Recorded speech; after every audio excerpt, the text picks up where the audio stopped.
My name is Average Joe, and I'm a proud geek with expertise in movies, superheroes, and animation. My name is Beef Pork Ribs. I'm a fine repository of esoteric knowledge, which I suppose most people would qualify as geeky. Though I dabble in many fandoms, my main areas of expertise are anime, movies, and Belgian comics, with a strong recent insurgency of D&D. Our mission is to bring nerd and geek culture to the masses by sticking it all under the microscope. Welcome to the Bat Jar Podcast.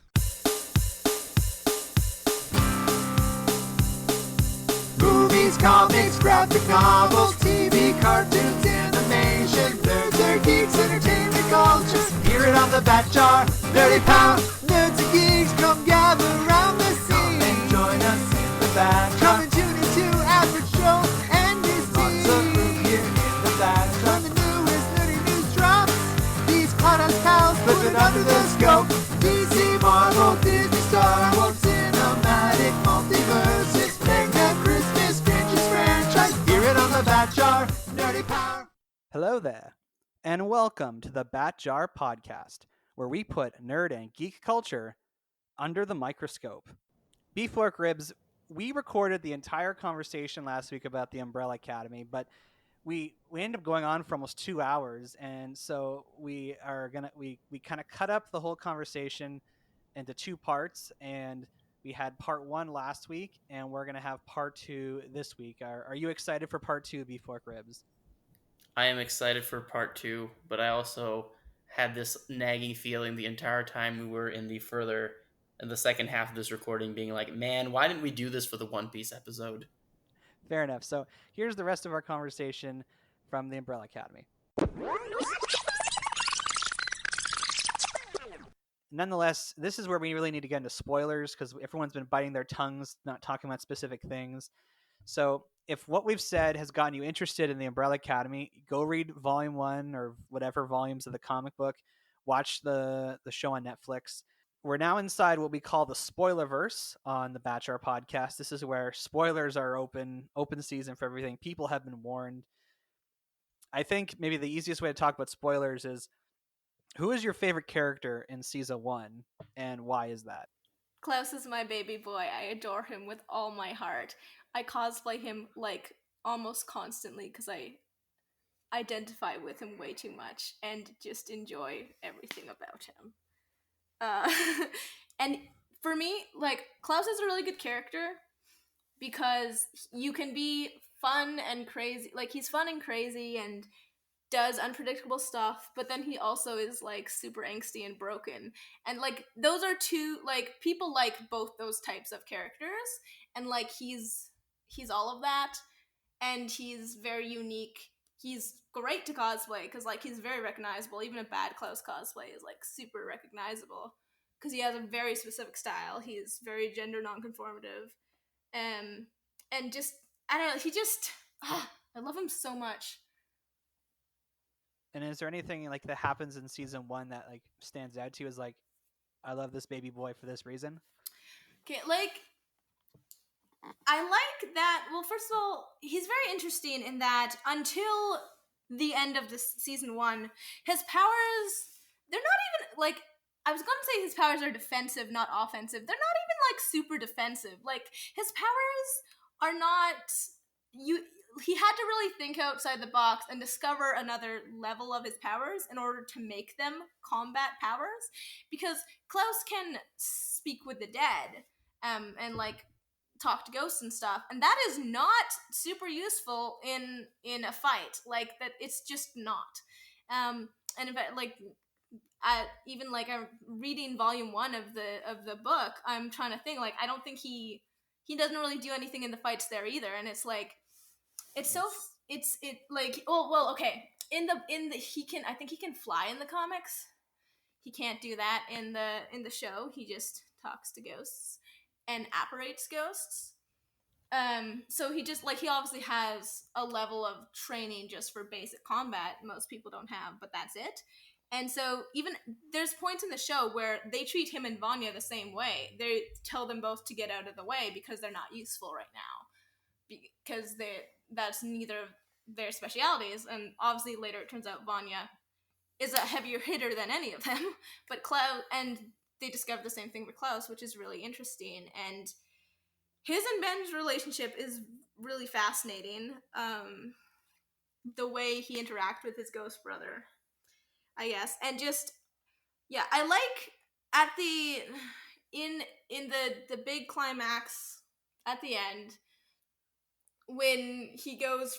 He doesn't really like he doesn't want to hurt people. He's not that type of person. Like Diego enjoys fighting. Klaus is not about that, and he's never been good at it. It's never been his thing.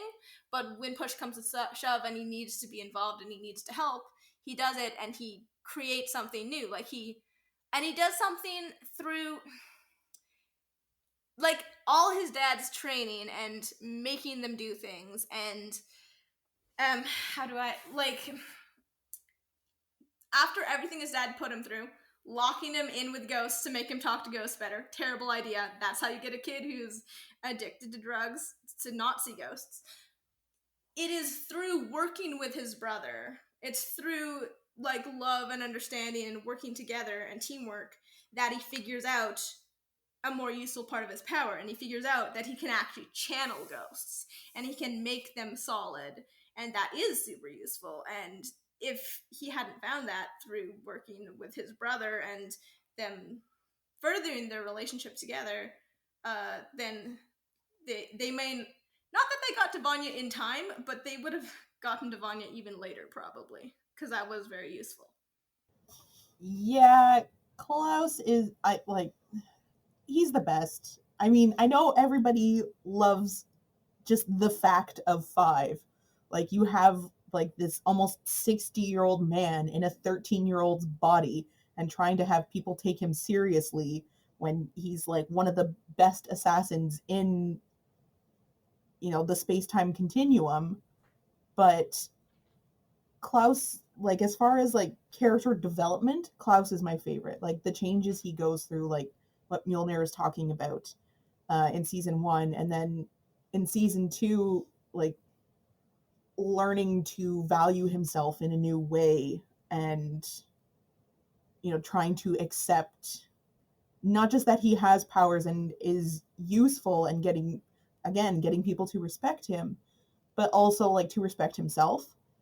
But as far as like other than Klaus, my favorite character from season 1 is actually Hazel, because he's just again amazing, crazy, dangerous assassin, but he's such a teddy bear at the same time, and I just love him to bits, and he's just so fantastic.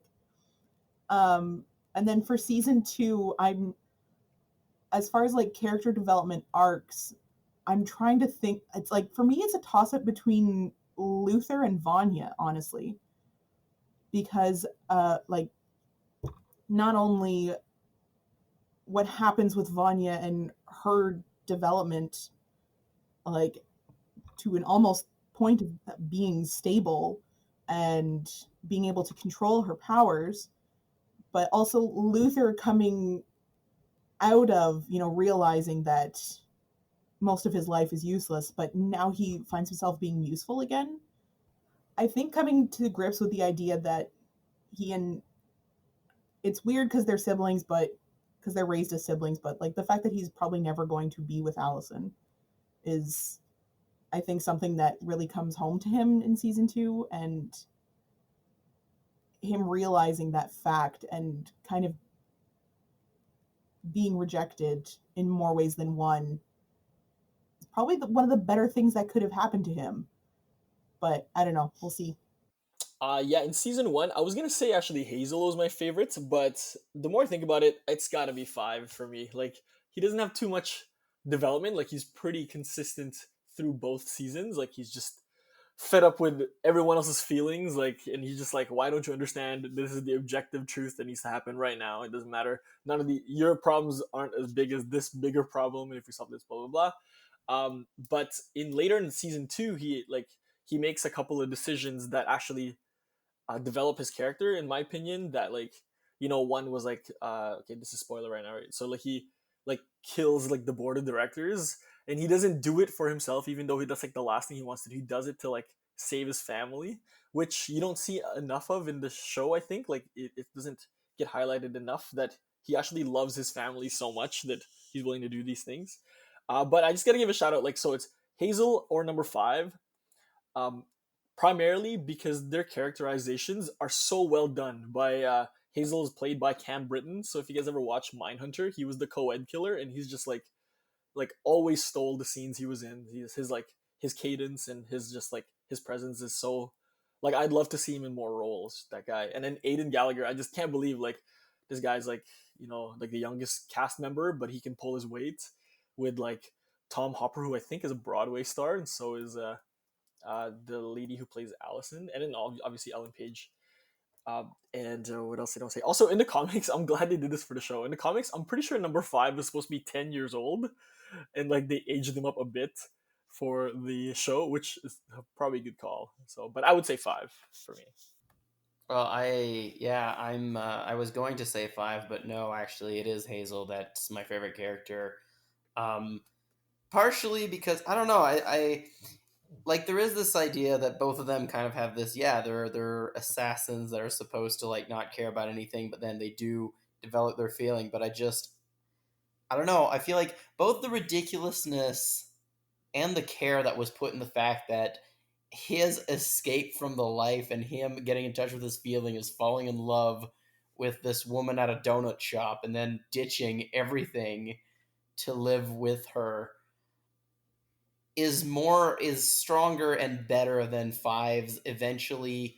Yeah, I'm gonna save my family, but because I feel like there's always this undertone for 5, especially in season 2. Like, yes, he's doing things for his family, but also he also wants to fix the timeline and try to make things right. And so, even though his main reason for killing the board of directors is for his family, it's also a shortcut to get the things that he wants to get done. So it is. I still think it's like a little bit selfish of him, and so it's which still fits his character, and I love it. But it's also like unlike Hazel, who eventually is just like, yeah, no, I'm getting rid of everything so that I can have a life with somebody that I care about, and we're just gonna teleport out of this timeline when it ends, so it doesn't matter. We can go wherever. Hazel was so precious, and I shipped him and Agnes a lot. And ugh. Well, as you guys probably know, this show is filmed in Toronto, and so there are lots of little appearances by Canadian actors. So, like, my joke answer is that my favorite character is the gym owner because he's played by Oscar from Corner Gas. And it was Nice. it was just such a joy to see him in something that wasn't Corner Gas related. I thought I recognized him. That's where he's from. Yes, thank you. My real answer, gosh, it's hard because I identify with both Luther and Diego because both those characters, as they're shown in season 1, have this strong sense of mission. Like, they both really want to do the right thing, but in like the whole classic dynamic of like A types kind of conflicting with each other, it's like the old Cyclops and Wolverine dynamic, or the Batman and Superman dynamic, or the Leonardo and Raphael dynamic. Is that you have these two guys that they both want to do the right thing, but they have different ideas of how to go about accomplishing. Like both those brothers, number 1 and number 2, they both want the end result. They want the same result, but they seem to have they don't seem to, and just like these other characters I just kind of mentioned, they just can't agree on how to get there. And I kept flip flopping back and forth between the two. I'm like, yeah, I'm on Diego's side right now, and then I was like, no, wait, now I'm on Luther's side, and so I was very torn between those two. I think they both have a really good dynamic. Those two, they I was going to say bounce off each other, clash against each other. Well, I guess in the first season, it's very fascinating. They go into that and their different issues and how they both want to be a hero and they have different ideas of how to be that, and one of them is still following the template that was set by their father, and the other one's like just trying to do it his own way. In season 2, I know you haven't seen it yet, Average Joe, but in season 2 I really liked that the dynamic changed, and Luther, like, I have a soft spot for Luther and Diego. I love them both a lot. Like, I'd probably go like Klaus, Diego, Luther in my like fave siblings. and Diego's just this precious mama's boy with a stutter who's trying so hard to be tough, and Luther just wants daddy's approval. They're so wonderfully broken. I love them. But I like in season 2. It's really really good that they do something like they don't recycle the same thing. In season 2, it's Diego and Five who clash a lot more because they have these, once again, it's different ideas of how to save the world. They both want to help, but they're both fixated on different things. And Luther gets a lot more character development and calms down a bit, and partly by being torn down by the man that he's looked up to his whole life, can finally admit, oh, maybe that I don't need to like adhere to daddy's rules anymore, because no matter what I do, I cannot please him. And that's they're both, I like them both a lot in season 1. In season 2, I think Luther grows as a character and also like regrets his decisions in the first season, because in season 1, like they almost had Vanya calm down, and Luther panics and does a stupid thing, and is basically the reason the apocalypse happens, because like Vanya went for help and he locked her in a like he handled it poorly, and he apologizes in season 2, and he realizes what he did was wrong, and what he did was the Reginald way, and that was not the way to handle her, and he tries to make things better. And I think, I don't know, like that, I think they really did that character they did him great, and like continued the character growth in a way that Diego didn't really change or learn anything in season 2. He kind of just kept being stubborn and pigheaded and just found a new person to fight with. Now, I find it interesting so many of you mentioned Hazel as a favorite character from season 1, because as I've learned, Hazel and Cha Cha are not in volume 1 of the comic at all. They're introduced in volume 2. And so the decision to kind of bring those characters over into the TV show and have them be such important parts of the first season, because in the episodes I've watched, it does feel like a considerable amount of screen time is dedicated to like their kind of like working relationship trying to find Five. And it's just weird that Mary J. Blige is in this as one of these characters, because I only really know of her as a singer. But obviously, since you guys like Hazel, I'm guessing that everyone thinks it's a good idea they put those characters in this season. Yeah, I was thinking that too. I was like, there's a lot of screen time for these two for a show about like the 7 kids or 7 siblings.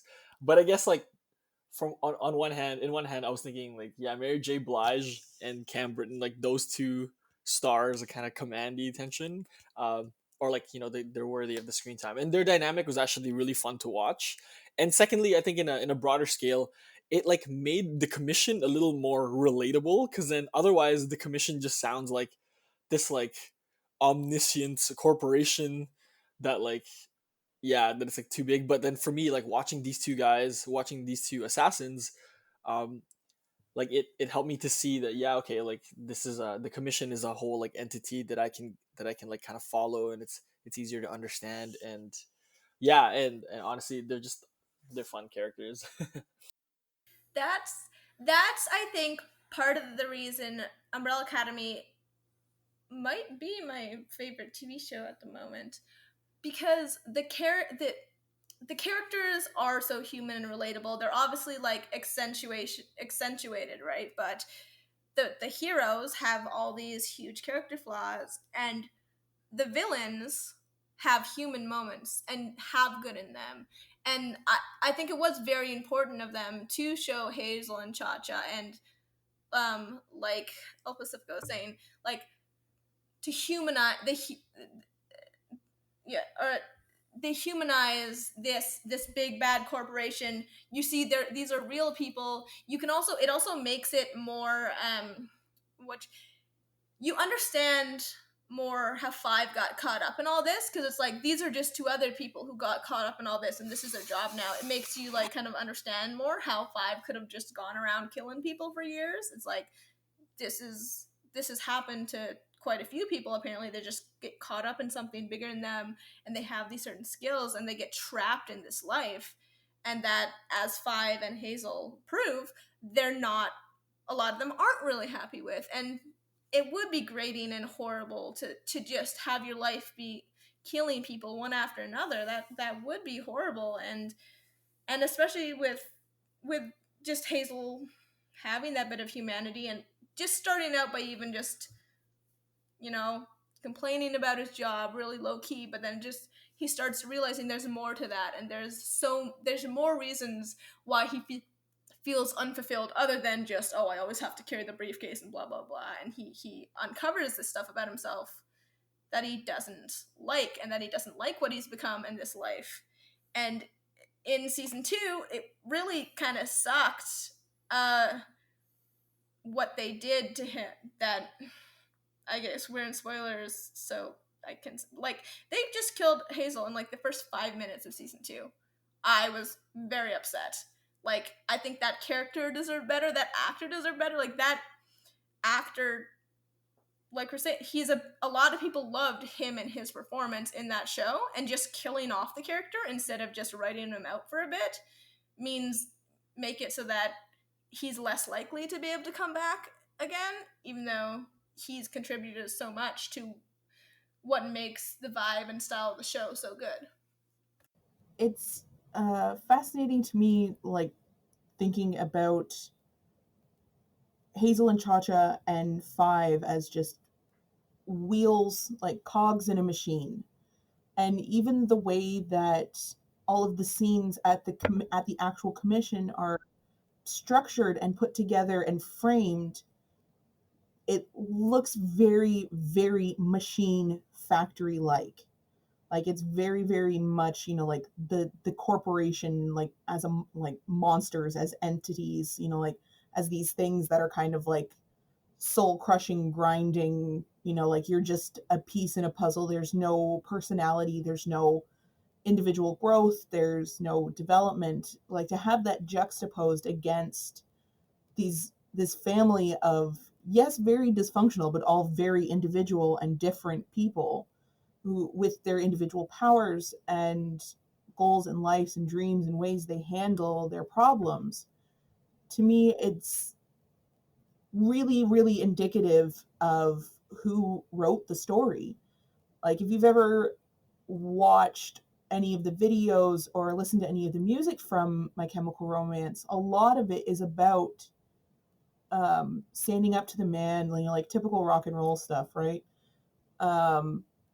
The idea of personal expression and not being part of, just not being just another cog in a machine, which, that idea, as far as like where it comes from, especially expressed in music, goes back to progressive rock with Pink Floyd in the 70s, right? It's very, very old school from my perspective as far as like how to express those ideas. It's just interesting to me to see an actual image and dynamic way of expressing that idea with characters and with their lives. And it makes like the function of having Cha-Cha and Hazel there very, very necessary, so that you can understand the commission as the big bad. Yes, Cha-Cha and Hazel are there to kill Five, and the apocalypse is looming, and that is what we have to stop.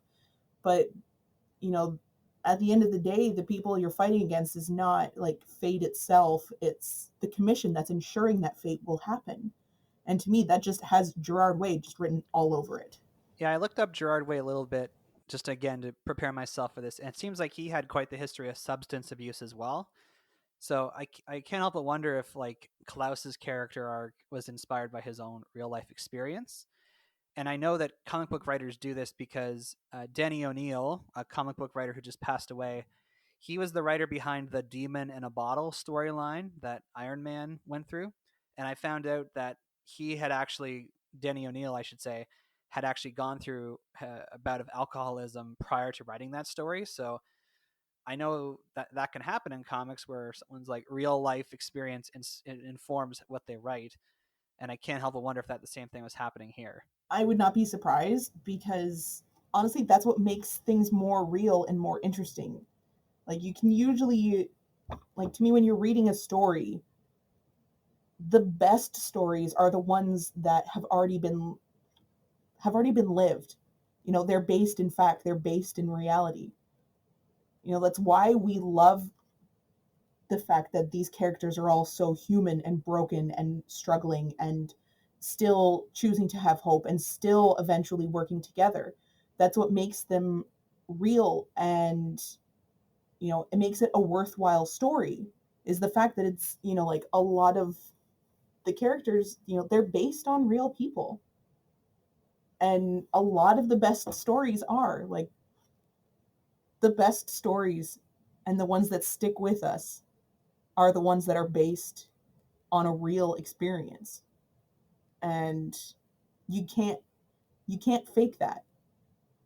You cannot fake that. And people see right through it if something is just written up as, you know, like, this is the way I wish things were. Or, you know, like, wouldn't it be nice if?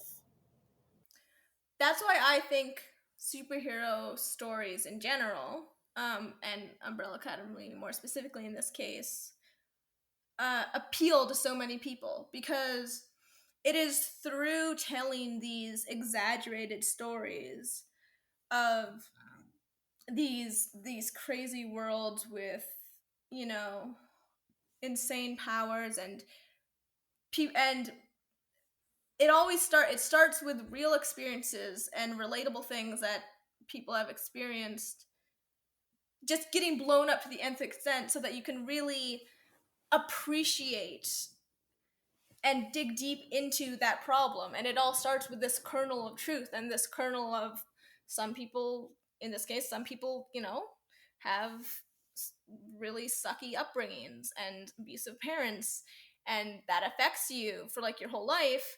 And but what it's, you as an adult can change that and can make yourself better and be aware of your issues and what you were given, and make something better of yourself and make something better of the world, and not put the same poison back out into the world around, and, you know, subject other people to the way you were taught to treat people. Stuff like that is just, that's why, like, personally I like superhero stories so much, is because they, like, if you put real characters and like these are like, you know, they feel like real people with real problems, and you put them in these crazy situations to push them and to see how they react and to see how real people would react to this, and that can help you learn about yourself.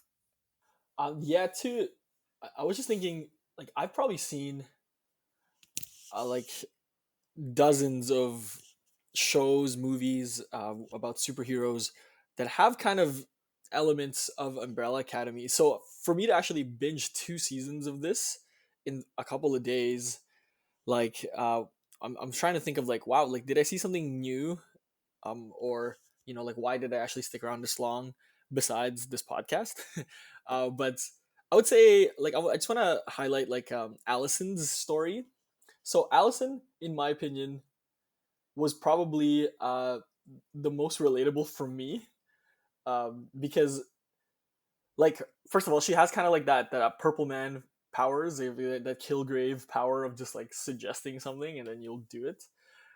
And yeah, like, growing up, she like craved attention, I guess, or maybe that's a little bit harsh to say, but like, it was implied, actually it was expressed in season 1, that she basically rumored her way to being as famous as she is, like rumored her way to the star of whatever, and to being as famous as she is. And then, but then the one thing that really sticks to her is, like, the one time she rumored her daughter, or at least the one time that the show shows. And it makes me think of how much more often, like, she actually has rumored other things. Like, has she ever used it in her family? Has she used it, like, and like, the show seems to imply no. But to me, it's so relatable because, one, like, I think it's common enough of an issue where, like, you know, if you can take the easy way out, would you do it? And it, like, allowed me to watch this show in a different perspective, because like, there were so many times I could see in the show where, like, why didn't they just, like, time travel even earlier and stop this? Why didn't they just do this? Like, there was an easy way out. But I think I think I kind of worked my way into a hole here, but like my whole spiel of this is that I wanted to give Allison some love because I don't think that I think she was a big reason that I was actually super interested in season two, because of her arc with the black rights and of the civil rights, sorry, and then they did like the cool sit-in in Dallas, which is pretty like applicable today, and yeah, and I can't wait to see like in season three what she do. I hope they kind of go even further with her powers like they do in the graphic novels, and uh, yeah, yeah, it's definitely interesting. Allison was definitely a lot better in season two. Like they explored her a lot more. She got a lot more development. I felt, and yeah, the her struggle with those human rights not being up to par was a really fascinating and upsetting. Like I got, and because that is so real and it's just legitimately a thing that happened, like I started crying at some points with them just trying to walk into a diner, and all that stuff was horrible, and it's ridiculous. And us now seeing this in the future, can look at that and be, that's stupid. Why would you have an issue with that? And it's so crazy that that was legitimately a problem at the time. But just like Allison in general, there's a part in season two.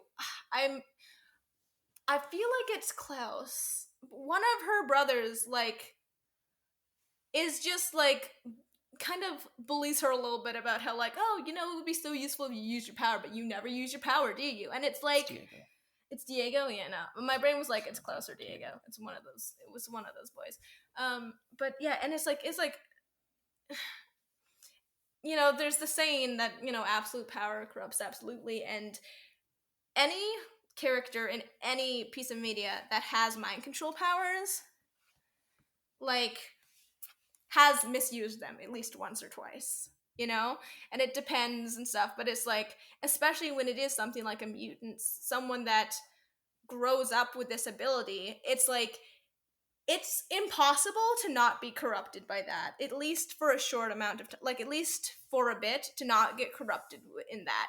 Because if you're growing up as a child, and like they explore this really interestingly in Jessica Jones with Kilgrave, the purple man who has similar powers, that you grow up as a child and you realize people can't say no to you. You get used to instant gratification. You never learn that other people are important. You don't learn to value human life and to value other people's opinions and all that, because you have the ability to force people to do things. And so yeah, I think Allison, yeah, she's not as like bombastic as a character, so people don't necessarily talk about her as much. But over the course of the two seasons, they definitely have done more character development with her that I think was very well done, and they explore how she did get corrupted. She misused her power to get fame. She used her power to make her ex-husband fall in love with her. She used her power to cut corners on parenting when her kid was being a brat, because kids are just brats sometimes, right? And she dealt with it badly, and so in one way, it's definitely because she's kind of OP, and like they could fix a lot of problems if she used her powers willy nilly. But it's also Yeah, they use not being able to use her powers too much, or else everything's solved. They find a good way to explain that and to explore that with her character. That, oh, she used to use it too much, and now she's obviously doesn't want to do that anymore because she knows how easily she's corrupted. She knows how dangerous a road that is. She's suffered because of past bad decisions, and that's great that she's grown and learned from that. And then it's just like really sucky that her brother's like, oh wow, it sucks that you won't use this to help us. And she's like, dude, you have no idea what I've gone through. Like, this is a horrible burden to bear, to be able to make people do anything. Beef pork ribs. When we talked about the Umbrella Academy for the first time, you expressed some hesitation about season two because the first season ended with time travel and the suggestion they were going to go back to being kids. And you were worried that the show wouldn't necessarily go as well when it was like the child versions of the characters. but it sounds like, from what I'm hearing people say, is that they're the adult versions for most of season 2. Yeah, I mean, we're in Spoilerverse. They end up just getting sent back to the 60s in exactly the same bodies they have at the end of season 1. So you actually don't get, like, you get more flashbacks of their childhood in season 2, but you don't actually get, like, full episodes of them being children as some people thought might happen. So that's what happens. I think the idea was supposed to be that just messing with the time space continuum will like make your body fluctuate, but you should snap back once you pop up somewhere. And the problem with 5 is that that just didn't happen, and it got stuck in that in that transition. And you also mentioned last week, Beef Pork Ribs, when we talked briefly about season 2, that you felt the character development was better in season 2, but the story was overall weaker. Do you stand by that critique or review? Absolutely. Like there were parts of the story that really did feel like they were trying to recycle something, um, with the whole time traveling causing the apocalypse. Also, the in a certain sense, the self fulfilling prophecy aspect of it was also kind of there. I would have been interested in them actually doing something where maybe the timeline could have changed more based on their actions than it did. Which is actually why, like, in the first episode, you see an alternate history where the Cold War has happened, and as much as I understand why they didn't do it, I would have much prefer that they lived in that universe for a little longer, even if they reset it later on.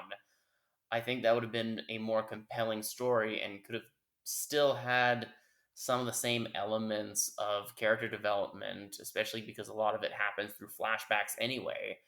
Um, and have them work through that situation rather than have the exact same thing where it's like, oh, 5 saw the apocalypse and he's going back in time to stop it.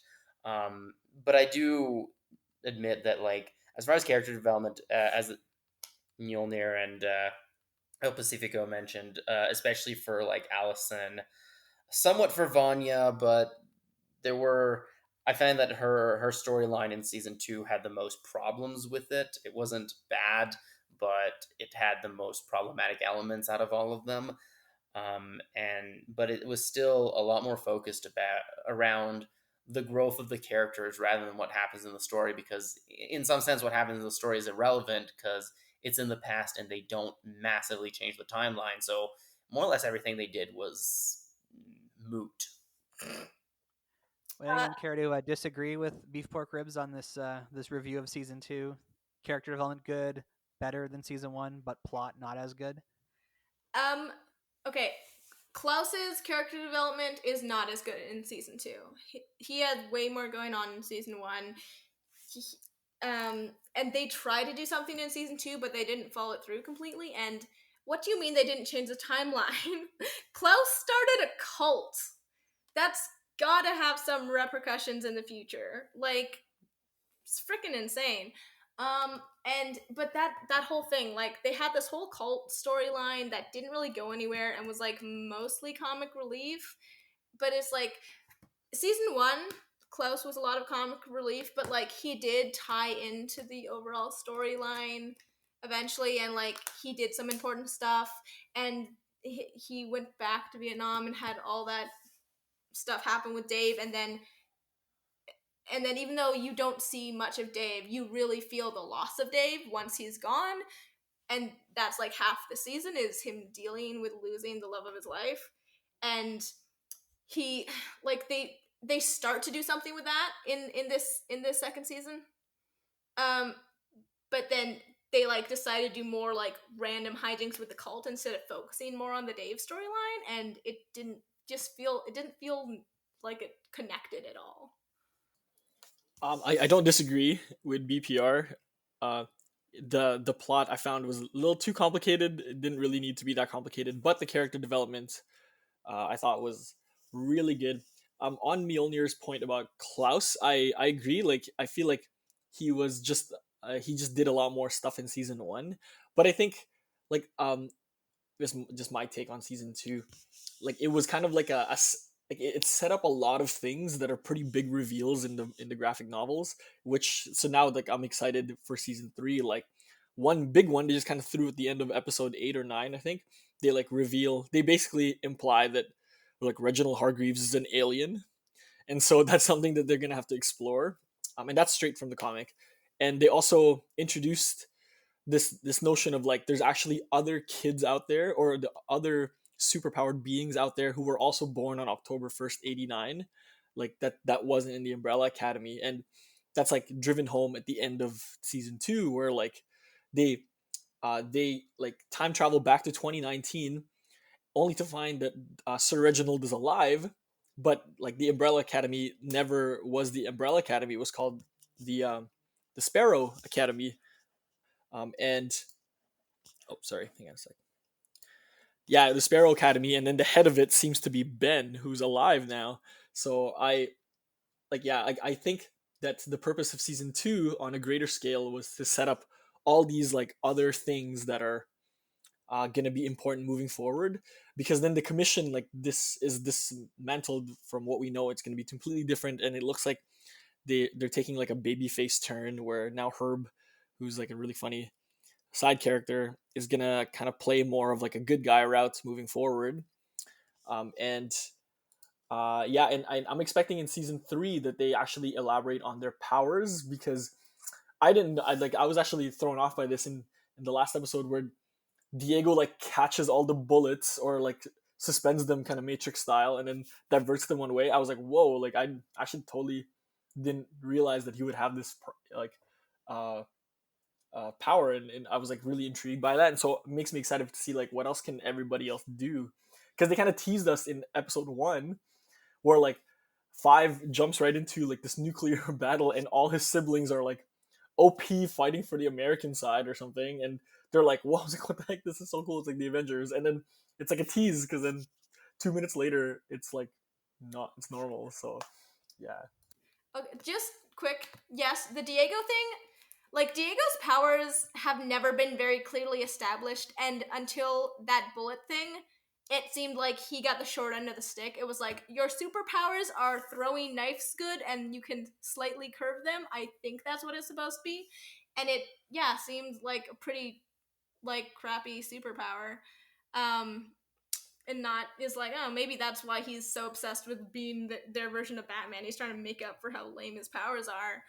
And now it's like all of a sudden, yeah, like that was very jarring, that like, oh, he's been able to do more all this time. That seems weird. So I agree wholeheartedly. I hope they go into more specifics about what exactly their powers are, because I think a couple of them have pretty well defined powers, and others are like, well, I don't know, it's like this, I guess.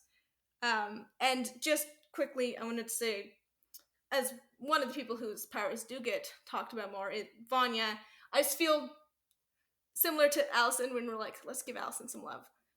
We haven't talked about Vanya enough, and I know we're like running out of time and stuff. I just wanted to quickly say, yeah, like anyone listening, obviously Vanya is a great character. She's like, I think you could argue she's kind of the main character in season 1.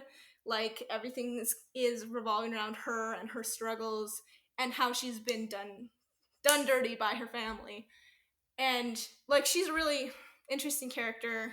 Ellen Page does a great job, obviously, and like everyone talks about her, so I feel like we probably don't need to talk too much about in general why she's a great character, because lots of people do talk about that. But I feel in, like Beef Pork Ribs was saying, in season 2, her storyline had potential and there were things I liked about it, but it could have been handled a lot better. Even just so far as they had this, it's got this whole thing with that she's has this relationship with a married woman who like so seems to be a lesbian who married a man, because what else are you going to do in the 60s, like, fair. And then, but this woman, she's so wishy-washy, she like can't decide what she wants. She ends up hurting her husband and Vanya, and handles things really badly. And And then at the end, like, it seemed like they were doing something really, seemed like they were doing this good thing of showing how difficult that situation was and how her husband wasn't a bad dude, he just wasn't right for her. And then at the end, they made him like cartoonishly evil and made it so like, oh, of course he had to end up getting killed because he was doing this horrible stuff and was trying to take her child away and all these things. And it just seemed weird and like really not subtle. And as for a show that I do like because it is fairly subtle in how it like is delves into people's relationships and into more tough subjects like that, to just be like, this is black and white, that this relationship was bad because of this, instead of acknowledging that there's a lot more gray areas to it. I don't know, it wasn't, it had potential, it was not handled very well. Vanya was still a great character in it, but it fell flat, I think. If Reginald Hargreaves hadn't gathered all of the children together and established the Umbrella Academy in the original timeline, you know, spoiler alert, would the apocalypse have actually happened? So, I don't know, this question of fate and, you know, do we make our own destiny is a classic one, and it's, you know, something worth thinking about. I kind of hope it's something they kind of explore a little bit more in other seasons. And so now, coming around to final thoughts, we're going to give the Umbrella Academy back cookies. So for those of you who haven't been on the show before, our official rating system is based on bat cookies. And the idea is the bat cookies go inside the bat jar. The most anything can get here is 4 bat cookies, and we do allow decimal points, so like 3.1, 2.4, whatever. So let's go around. Everyone share your bat cookie rating and just any final thoughts that are not spoilery about the show. I would probably give it a, oh boy, maybe this is overdoing it, but I would say a 3.8. I think that it's well written. It has good source material. Maybe doesn't use it exactly the way all fans like it, but it uses it well. The character development, the way things are revealed, the just the style and the look, the consistency.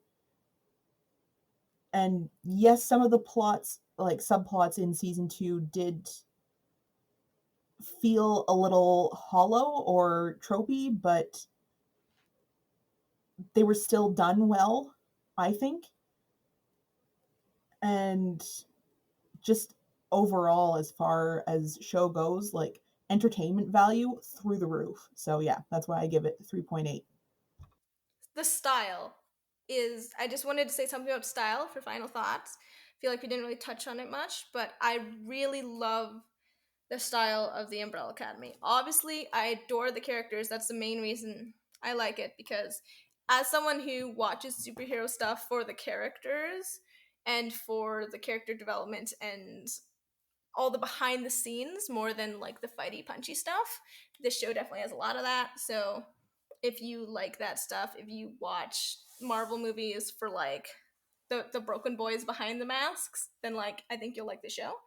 But another important thing to say, I think, is the style is so beautiful with the show. It's got lovely camera work. It has a really unique and fun way of working the music into the scenes, into the feel.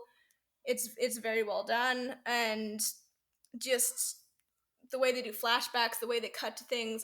I think the whole thing is quite unique, and it has a really specific feel that I really appreciate. And so with all that, yeah, like probably 3.5. Yeah, I'd say with season 1 and season 2 together, I would say 3.5, because they some of the storylines I wasn't a huge fan of how they handled them, or how they kind of went nowhere. in the second season. I think first season, I find very little flaws with it. I think the first season was amazing. I know it's hard to follow up stuff, and so I hope they maybe find their footing a little bit better in the third season. And if they pick up some of the plot threads in the third season and do something with them, then I think it would retroactively make the second season better. It's a weird thing. We've been talking about this show for almost 2 hours, and the more we talk about it, the more I find flaws with it. Um, which I don't know if that's a good or a bad thing. I think it's like it is definitely a highly entertaining show, and it has a lot of potential, but it's not really my kind of a show even now. And I think that even when I look back on reasons why I like the first season as much, it's more about a few individual characters than how the show is as a whole. So like it's a good show. Obviously, watch it, and especially if you are into character driven shows, watch it. I would give it, I don't know, a 2.7 or 2.8 bat cookies. It's good, but it's not my type of thing. And I think upon longer analysis, there's more things that I'm finding I have problems with than things I think make up for those issues. Okay, so final thought. I like it. I'm a sucker for these superhero shows, and it's a bonus that it actually like dissects the characters, which is probably the reason I'm gonna come back. Not necessarily the superhero stuff. I would give it 3 bad cookies. I think this is how it works. Um, the aesthetic, as someone's already mentioned, is pretty cool. Like it's pretty yeah, it's just a cool aesthetic to a show that I find that some of the other like a lot of the other shows I watch don't have. As well, I believe they've left a lot of things open ended enough that it's like building intrigue going into season 3, and even the new volume. I think volume 4. I'm not sure if it's actually out yet, but yeah, I would give it 3 cookies. The biggest pros for me are the character dissections. The biggest cons, as BPR mentioned, is that some of them like they're just a little bit like maybe too convoluted in some areas. Yeah, like I'll put it this way, like now that I've watched the first 2 seasons, will I watch the third one? Yes. Would I go back to rewatch both seasons 1 and 2 again? No. For myself, I think I'm actually going to agree a lot with beef pork ribs. Not that I have lots to say negative about it. It's just like I've seen 5 episodes. I've seen how the first season ends. There's a lot to like about the show, but at the end of the day, I only have so much time to watch. I mean, everyone only has so much time to watch TV and movies, but there isn't enough here to like keep me coming back. So while I acknowledge the quality product, it's just not the show for me. I think honestly, from what I've seen, I would probably enjoy the comic book more, and maybe that's because I am more of a superhero comic book guy. So I'll give the show 3.2 out of 4 bad cookies. It's definitely a high quality show. It's a great deconstruction of the superhero team concept and the idea of kind of raising people up as children to become superheroes and what can happen to people as a result of that. So that's kind of like my final thought.